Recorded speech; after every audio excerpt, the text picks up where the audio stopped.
प्रिय दोस्तों, दैनिक आहार कार्यक्रम में आपका स्वागत है, जहां वचनों के माध्यम से ईश्वर हमारी आत्मा को पोषित करते हैं।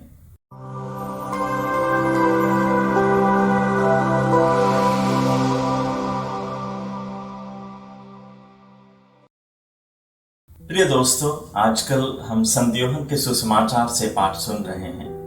विशेषकर हम इन दिनों जीवन की रोटी के बारे में सुन रहे हैं। यूहन्ना के सुसमाचार में यह एक महत्वपूर्ण भाग है, जहां यीशु जीवन की रोटी हैं, इसके बारे में शिक्षा देते हैं। कल के सुसमाचार में हमने सुना कि यीशु कहते हैं, मेरा मांस सच्चा भोजन है और मेरा रक्त सच्चा पेय। बहरहाल कई यहूदियों को यीशु की यह शिक्षा हजम नहीं हुई और वे आपस में विवाद करते थे कि यह हमें खाने के लिए अपना मांस कैसे दे सकता है। इस प्रकार जो शिक्षा यीशु ने अपने मांस और रक्त के बारे में अर्थात जीवन की रोटी के बारे में दी, वह कई लोगों को पसंद नहीं आई। वे कहने लगे, यह तो कठोर शिक्षा है, इसे कौन मान सकता है। और उनमें से कई शिष्य उन्हें छोड़कर चले गए, जैसा कि हम आज के सुसमाचार में देखते हैं। आज के सुसमाचार में हम पाते हैं कि यीशु एक महान गुरु हैं, जो बाकी गुरुओं से बिल्कुल भिन्न है। वह कैसे? क्योंकि वे अपने अनुयायियों को पूरी स्वतंत्रता और सम्मान देते हैं। वे किसी पर अपनी शिक्षा जबरदस्ती नहीं मरते। उनकी शैली बहुत ही सरल है। वे लोगों को निमंत्रण देते हैं, अपनी शिक्षा सुनाते बिना किसी जोर जबरदस्ती के।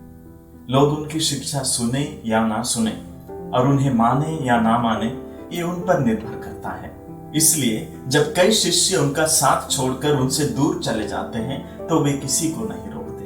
वे तो 12 को, जो उनके नजदीकी शिष्य थे, उनके पास भी जाकर कहते हैं, क्या तुम लोग भी चले जाना चाहते हो? भाइयों एवं बहनों, यीशु पर हमारा विश्वास हमारे ऊपर ही निर्भर करता है।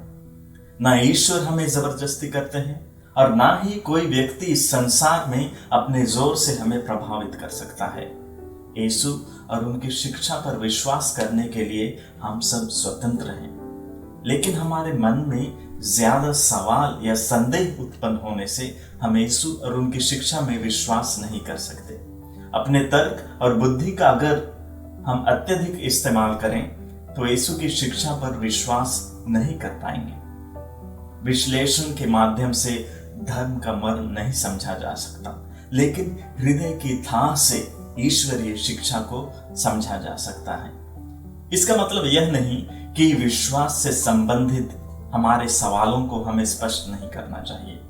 हम जरूर स्पष्ट करें, किंतु विश्वास से जुड़ी प्रतीकों और प्रतीकात्मकता को भी समझने की कोशिश करें। अगर हम हृदय से इनको समझ जाएं, तो हम भी सिमोन पेतरुस की तरह कह पाएंगे, प्रभु, हम किसके पास जाएं?